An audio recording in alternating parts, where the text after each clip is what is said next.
Oi galera, tudo bem? Sou eu, a Fefe. Sejam bem-vindos de volta a mais uma videoaula. Nossa, quanto tempo que eu não apareço aqui, né? Eu tô viva, tá, gente? Eu tô viva, tô bem. Feliz ano novo, eu tô indo esse ano pro segundo ano. Desculpa aí ter sumido por um tempo que eu estava de férias. E aí, eu realmente resolvi não fazer nada. Mas minhas aulas começam semana que vem. Semana que vem, assim, primeiro dia de aula, beleza, suave. Segundo dia, prova. Eu amo a minha escola. Mas enfim, então eu resolvi fazer essa aulinha de revisão. Eu tinha um monte de conteúdo que eu podia escolher pra fazer a aula de revisão, mas, sei lá, os fluidos estavam me chamando. E eu estou aqui hoje, né, esse é o conteúdo do primeiro ano. Eu vou criar uma playlist pro povo que tá indo pro primeiro agora e que, né, vai ser muito mais fácil deles acompanharem. Eu vou criar uma playlist com tudo do primeiro ano, além das playlists que já tem, né, de matéria específica, mas enfim... Chega de enrolação, vamos falar de fluidos. Então assim, vamos fazer primeiro uma introduçãozinha básica. Então assim, basicamente essa daqui vai ser uma aula de introdução ao conteúdo, tá? Eu vou só relembrar alguns conceitos básicos, né? Se você não sabe, você já aprende, né? Vamos começar falando dos estados físicos. Os que a gente estuda no ensino médio, né? A gente sabe que tem muitos mais. Mas tem os três básicos, que é sólido, líquido e gasoso. E assim... O que a gente precisa considerar? Assim, se você vai do sólido até o gasoso, quando você aumenta a temperatura, vai aumentar a mobilidade. Se você lembra do conceito do sólido, é aquele corpo que tem o corpo e a forma definido. O líquido tem a quantidade de matéria definida, mas a forma não é definida. E gás pode expandir, não expandir, é nada indefinido. Mas aí, se você for fazer o caminho da volta, você vai do gasoso até o sólido, ele vai e aumenta a força entre as partículas. As partículas vão tentar ficar juntas o tempo todo, mais próximas o possível, tá bom? E aí agora, né, vamos falar de um conceito bem importante, né, que a gente vai usar bastante na sala. Essa introduçãozinha aí, sólido, líquido, gasoso, só pra vocês lembrarem. A gente vai focar nos líquidos, obviamente, né, mas... algo que pode ser trabalhado com qualquer outro estado é a massa específica. Mas afinal de contas, o que é a massa específica? Basicamente, a massa específica que a gente vai representar com Ni. Esse é um Ni, gente, é o meu Ni. O quociente da massa de um corpo dividido pelo seu volume. E é esse o conceito de massa específica. Ó, que lindinho. E aí, a gente vai usar quilo por metro quadrado, né? É o que o Sistema Internacional pede, essas são as unidades. E aí, né, obviamente que a gente também vai usar outras unidades, tipo grama por centímetro cúbico, ou outro super comum é quilo por litro, né? E aí, né, só pra lembrar, né, caso você precise converter, né, aqui um método de conversão. Pensa que assim, sei lá, se o exercício deu em grama por centímetro cúbico, mas eu quero em quilo por metro cúbico, então o que você faz? Pensa que 1 grama é 0,0001, então 10 elevado a menos 3 quilos.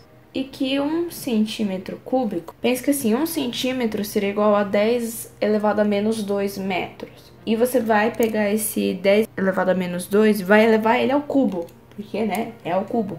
Então vai ser 10 elevado a menos 6 metros cúbicos. Tudo bem?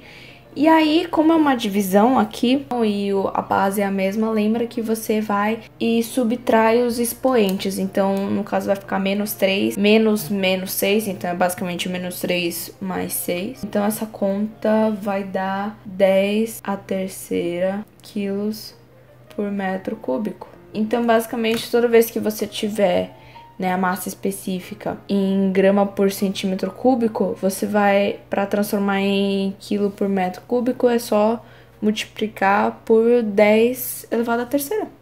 E é ao contrário, se você tem uma unidade medida tá em quilos por metro cúbico, você pode dividir por 10 à terceira ou multiplicar por 10 elevado a menos 3, que você vai achar em grama por centímetro cúbico. Legal, né? Vamos agora falar de um outro conceito que eu aposto que a maioria de vocês já ouviu falar, que é a densidade. Né, mas afinal de contas, né, o que é a densidade mesmo? Vamos lembrar? Então, a densidade, né, que a gente geralmente representa por um desenho, vai ser igual ao quociente da massa pelo volume. E a unidade do sistema internacional é quilo por metro cúbico. Pera. Fê, tô com uma coisa errada. Por que a fórmula da densidade é a mesma da massa específica? O que está acontecendo? É um bug na Matrix? Não, calma.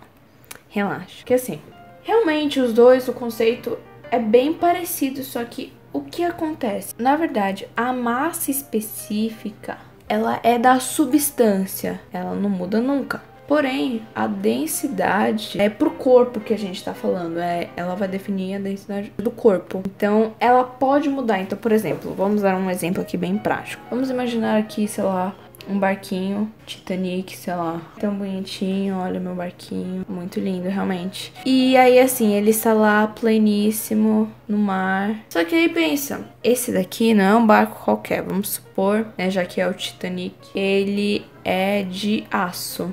Mas como é que ele boia se a massa específica ou a densidade é maior do que a da água? Não são os corpos menos densos que vão boiar? O que tá acontecendo? Então, basicamente assim, tem a formulinha lá, né, densidade que é igual a massa sobre volume, né, vamos deixar isso em mente. Mas o que acontece? A gente não considera o seguinte detalhe, isso daqui não tem nada aqui dentro, ele é oco por dentro. Então, a densidade dele oco vai ser uma coisa. Mas se eu resolver usar um barco maciço, ele vai ganhar mais massa, certo? Então, deixando o volume igual, ganhando mais massa, como ele é diretamente proporcional com a densidade, então a densidade dele também vai aumentar. E aí ele afunda. Então, a densidade, quando ele é maciço, vai ser maior do que a densidade dele oco. Mas então onde é que a massa específica entra? Porque a massa específica fala da substância, não fala do corpo. Então, a massa específica vai ser igual à densidade quando ele é maciço, entendeu? Então,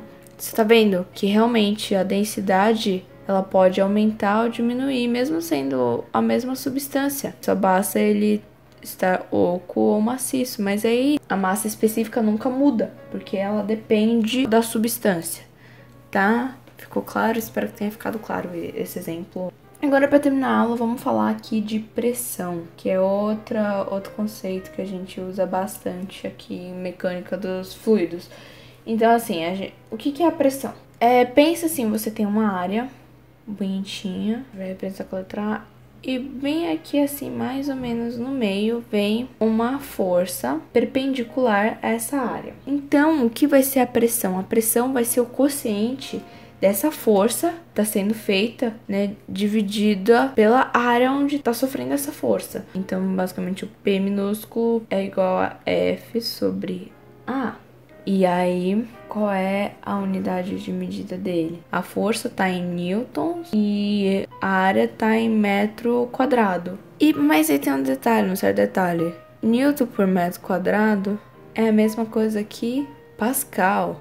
Ah, se você já viu isso, então tá aqui, Pascal. Pascal é Newton por metro quadrado. Mas, enfim, é isso pra aula de hoje. Espero que vocês tenham gostado. Se restou dúvida, por favor, deixe nos comentários, né? É importante, eu respondo com todo o carinho. E aí eu vou fazer, obviamente a gente mal tocou na parte dos líquidos, então essa aula vai ter 3 partes, tá? Essa foi a primeira, basicamente introduzindo alguns tópicos, relembrando outros. E nos veremos na próxima aula. Tchau! Se você gostou desse vídeo, por favor, deixe o seu like, seu gostei. Compartilhe esse vídeo para seus amigos que também podem estar com as mesmas dificuldades que você. Se inscreva no canal para também receber mais vídeos de outros conteúdos, outras matérias. E aí nos veremos numa próxima aula. Tchau!